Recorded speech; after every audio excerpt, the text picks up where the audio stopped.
Hare Krishna. Let us discuss shloka number 3.39 today.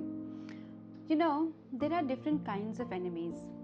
One who is an enemy outright, you know that he is an enemy and you take measures to eradicate the enemy from your life. The other is an enemy but hidden.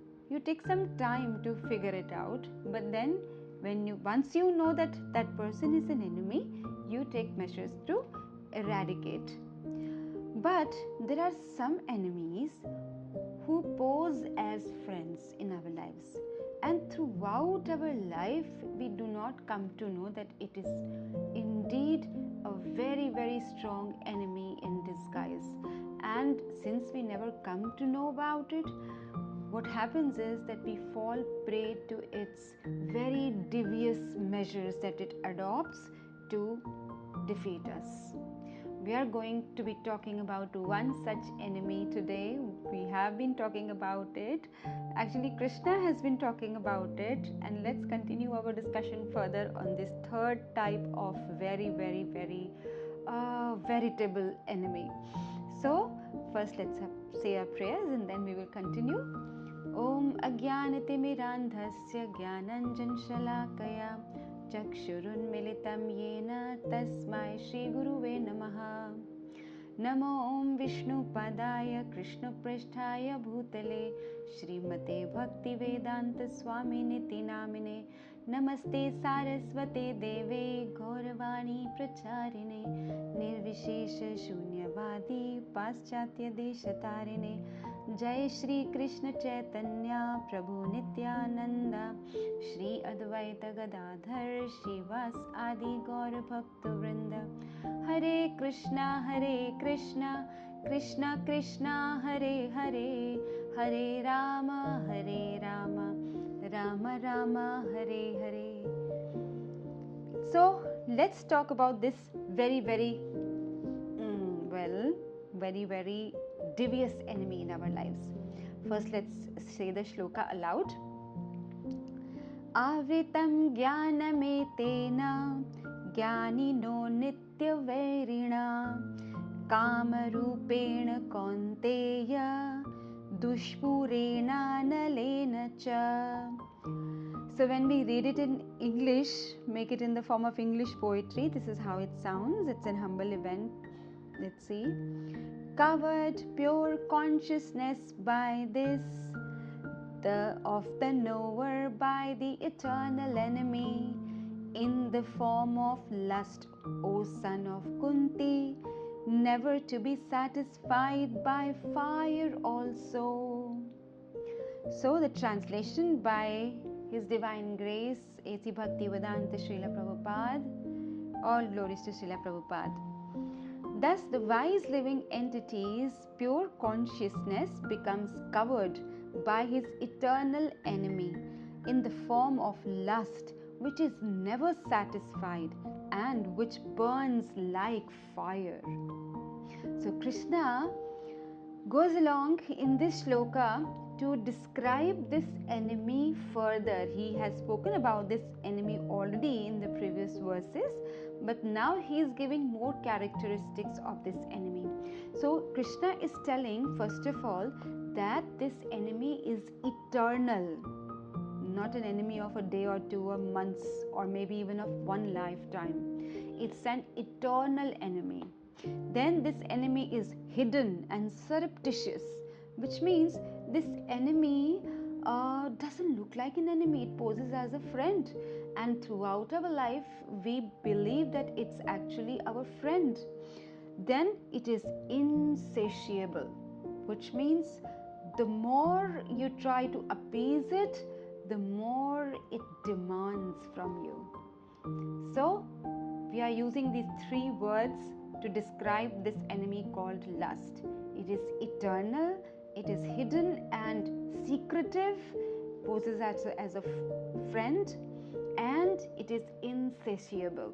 And that's what makes it such a strong enemy. We are all victims to it. Believe it or not, we are actually being driven by it. Our actions are being driven by it. So we can all benefit by understanding this enemy and defeating it, to do what is beneficial for us and not to be guided by this enemy into actions which are in the long run very, very detrimental to us. So let's try and understand. First of all, this enemy is eternal. It is a nitya varinam, which means it doesn't leave us even in one lifetime.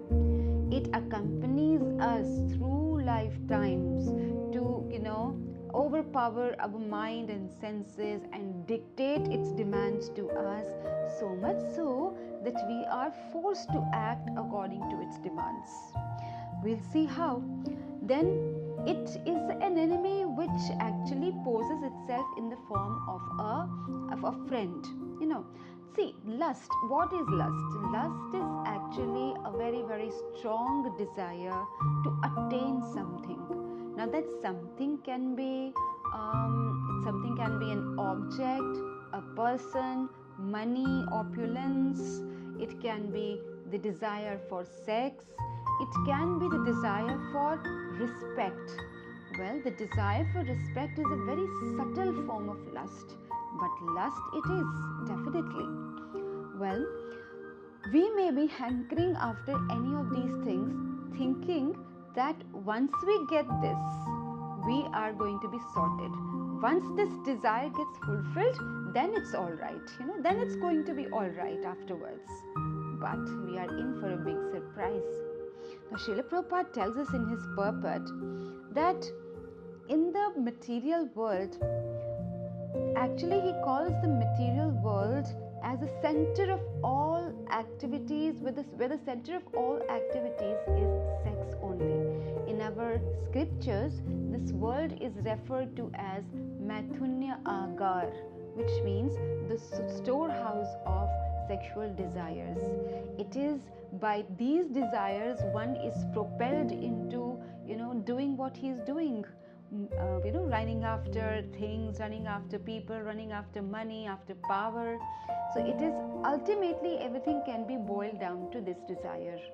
And he also says that just as in a prison, a prisoner is held captive because of, let us say, or with the help of those chains that bind him, or he's put behind the bars to confine him in the prison house.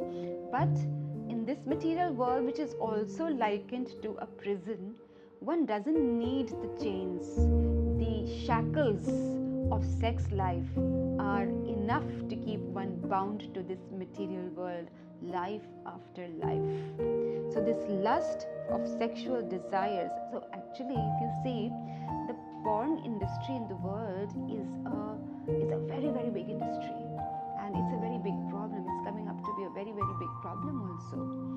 Well, we see so many people falling victim to it, and it may actually take a very, very ugly form sometimes, and prove to be a disruption to the society, to the societal norms also. And we see it everywhere around us. Actually, we see it manifested everywhere around us. Now the point is that if it is such a it's a desire for not just sex, for other things also is there in our hearts, then what is the answer? Should we just fulfill the desires and then we are over with it? But Srila Prabhupada in the very first line of his purport says that in Manusmriti it is said that it is like a raging fire, and can you extinguish a fire by putting more fuel into it? So lust is a fire, and what is the fuel for that fire? Sense gratification. Fulfilling that desire is the fuel for the desire. So if you want to put out the fire, how will you do it? Are you going to put more fuel into it, more wood into it? No, you are going to stop putting the fuel into it and somehow try to douse the fire. But when we think that let me just fulfill this one desire, then I'm going to be sorted, we are actually in for a big surprise and trouble too, because the more we try to fulfill these desires, the more this enemy called lust keeps raging its ferocious head like a big insatiable fire. It is never satisfied. It is never satisfied. That's what Srila Prabhupada tells us. Now, also in the purport, he tells us that lust is a symbol of ignorance and it keeps one in the material world. As we just saw, that it keeps us bound to this prison house.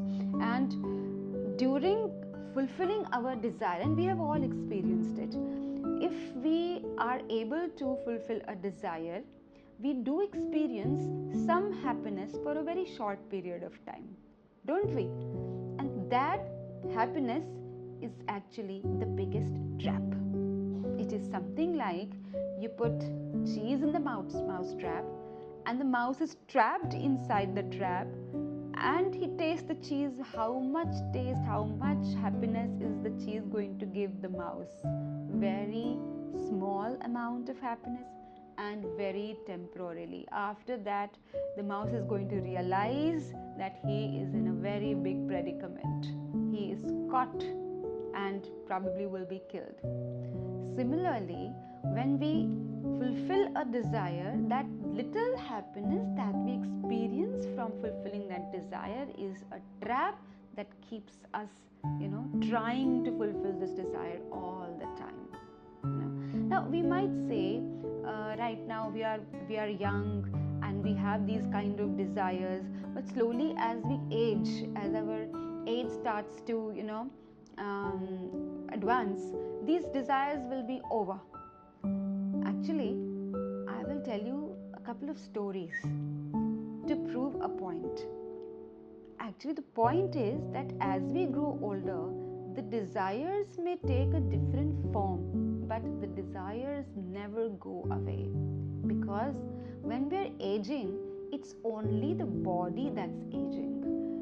The soul is ever young, and the mind, which actually is the seat of all, I would say, of all desires, thinking, feeling, willing, that never goes, old. So,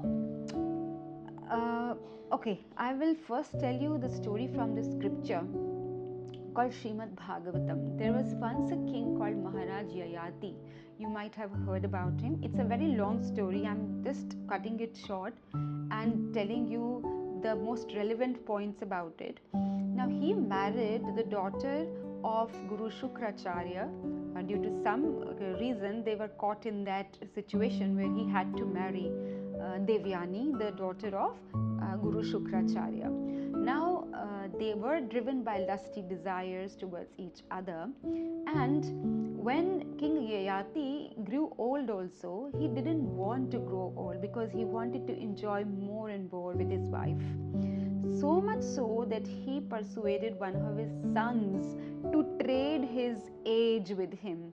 So he once again became young, whereas he gave his old age to his son. So that is how strong this desire can be. But that's not the end of the story. It is said that Maharaj Yayati enjoyed with his wife Devyani for 10,000 years. Well, in those times, people used to have long lives, not like in Kali Yuga, where one starts to feel old maybe at 40, 45 or 50, and the desires start to wane. But in those times, people used to live really long. So this Maharaj Yayati and Devyani, they enjoyed for 10,000 years, and still Maharaj Yayati realized that the desire, the lust is not, diminishing. It's not becoming lesser. What to say of going away? And therefore, one day he has a realization, and he shares it with his wife, that we are like a couple of goats, who are always trying to satisfy sensual desires without realizing that one day we have to just give it up, and this is something that will never be satisfied. So one day he just decides to put an end to it. He decides that no more of this. I will have no more of this. I will now devote my life not to my lusty desires, but to, or let us say, in devotion to God. So we have to consciously make an effort to put an end to these desires. We can't keep just saying that, okay, one more time, someday will come when this will all go away. It will never go away. And the sooner we put an end to it, the better it is. Because the more we are into it, the longer we are into it, the more difficult it becomes to get out of it. This is something we have all realized, The criminals, for example, the more they have been into their crime, the more difficult it is to extricate themselves from their situations. It's, we have often heard them say that I am too deep into it now, I can't come out. I know too much. For example, somebody who's associated with the mafia, would say, I'm just too deep into it, there's no coming back for me. Similarly, lust is such a thing, that the sooner we realize that we are not going to get anything out of it and put an end to it consciously, we have to make that conscious effort to restrain ourselves.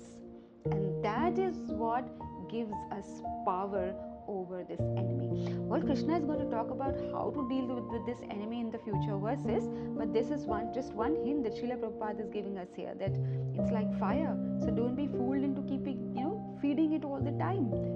You have to refrain from giving it the fuel, not the other way around, right? And there's one more story I'm remembering. This story is about, I think, Akbar and Birbal, or maybe there are just too many stories doing the round with their names. I would just say that there was a very important king and there was a very wise minister. So this king asks the minister, what do you think, this sexual desire, this must be, going away with age, right? As we grow older and older, then this desire would just be diminishing on its own. So the minister refrains from saying anything and he says, okay, let me demonstrate this to you. Rather than answering this question in words, let me demonstrate this to you. So he takes the king to the house of a dying minister, another minister who is old, very old, and is on the verge of death. He's lying on his deathbed rather. So he takes the king to meet that minister, and he requests the king to bring along his very beautiful young daughter. So when they go, this trio, the minister, the king, and the young and beautiful daughter, when they go to this dying minister's house, and as soon as they enter their room, the minister has forewarned the king to keep looking at the eyes of this dying man. So when they enter the room, the king is astonished to see that even before looking at him, the king, his master, the minister's eyes trail towards his young and beautiful daughter. And that's how this wise minister proves a point.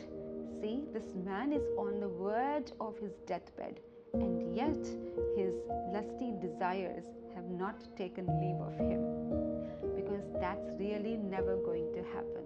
So we need to make this very conscious effort in our lives to put an end to it somewhere, right? Or restrain ourselves at least to some level, so that it is not that the lust has power over us, but we begin to have some power over this enemy. Well, it's a tussle. Now this is, as I told you, a very, very hidden kind of an enemy, and if we want to defeat this enemy, then we are going to have to listen to what Krishna is telling us, how to deal with it. Now that's all for today, but I will end it up by sharing with you with this little poem that I've written. This is just on the lines of the shloka. So let's see, just to remember the gist of the shloka. It goes like this: raging like an insatiable fire, this lust is a veritable foe. It covers the wisdom of the wise soul and contaminates that which is originally pure. So it's this shloka, Krishna is also telling us that this enemy lust is actually covering the knowledge knowledge of this very wise soul, because the soul is by nature very wise. It has a lot of gyan, but this gyan is covered, and that is why lust is compared to the source of ignorance. It is called the source of the biggest ignorance, agyanta.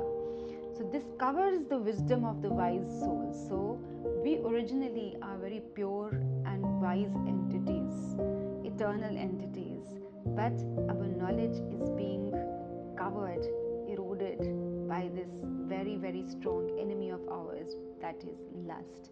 So in the future verses, let's see how Krishna tells us how to deal with this enemy.